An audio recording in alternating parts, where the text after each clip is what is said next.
Thank you. Appreciate that.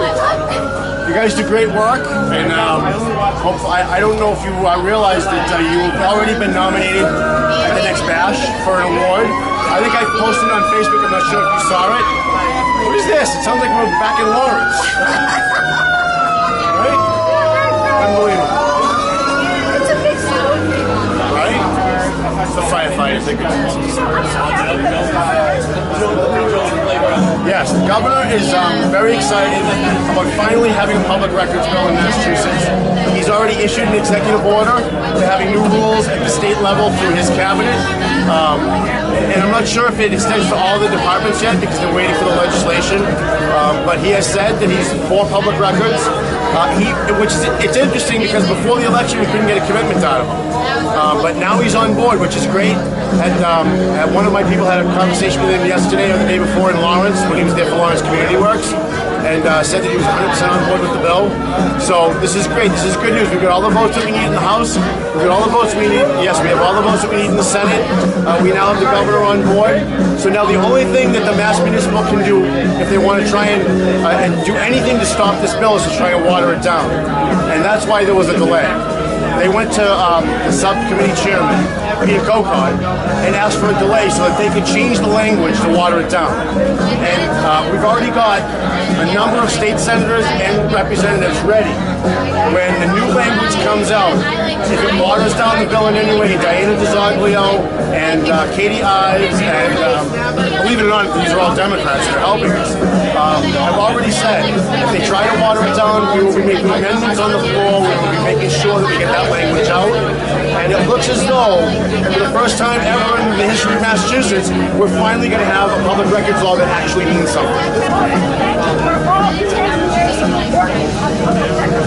Thank you. Well, I mean, look, I always felt as though if they could do it to me, and I'm someone who's very public, and they can get away with doing it to me, what chance does the guy like who lives next door to me have if he needs to get public records because of a divorce or a land dispute with his neighbor?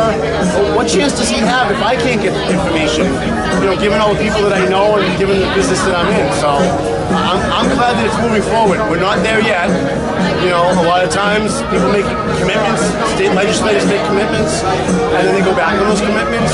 We're going to be paying very close attention. Any legislator that votes against public records, we will make it our life mission to make sure they never get elected to anything ever again. And the members of the Mass Municipal Association, those people who are elected and appointed officials who used our tax money to lobby against public records and against transparency, we are going to do everything we possibly can to make sure that they are not appointed or elected officials when all of this is over. There's no way you can service the public as an appointed or an elected official and hold the belief that you can conceal public records from the public. And I'm sorry, I don't care who's your friend, who you're related to, or who your brother-in-law is. If you're involved in this business and you serve the public, everything you do has to be accessible to the public. And if you're concealing them, you need to go. I will attend if I can, if I know about it enough in advance. I'll be happy to come. Thank you very much. I'm very, very happy to be a part of this. What you guys do is amazing. Yeah, I just wanted to say, we should be calling these people out by name that are trying to stop this public records bill. Acting Town Manager Murphy in Andover was sending out letters to the legislature on Town of Andover emails in violation of the law. This is the Mass Municipal Association.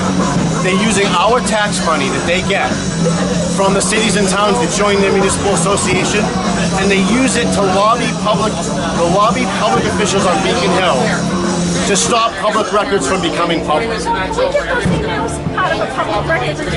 Yes, I actually have a copy of them. One of the selectmen was nice enough to share it with us, and I've put in a request to the selectmen that they begin a process of looking at whether or not Mr. Acting Director Murphy should be a public official at this point.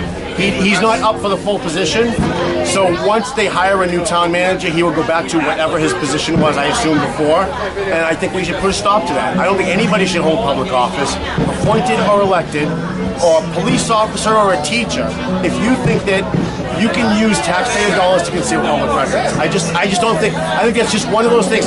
You shouldn't be a public servant if you're a racist. You shouldn't be a public servant if you're a criminal, and you certainly shouldn't be a public servant if you believe that you can use your public position to conceal public records from the public. Those records belong to us. You know what? Anytime we have a comment moment, we can drive up and we'll do an interview. Great. I appreciate that.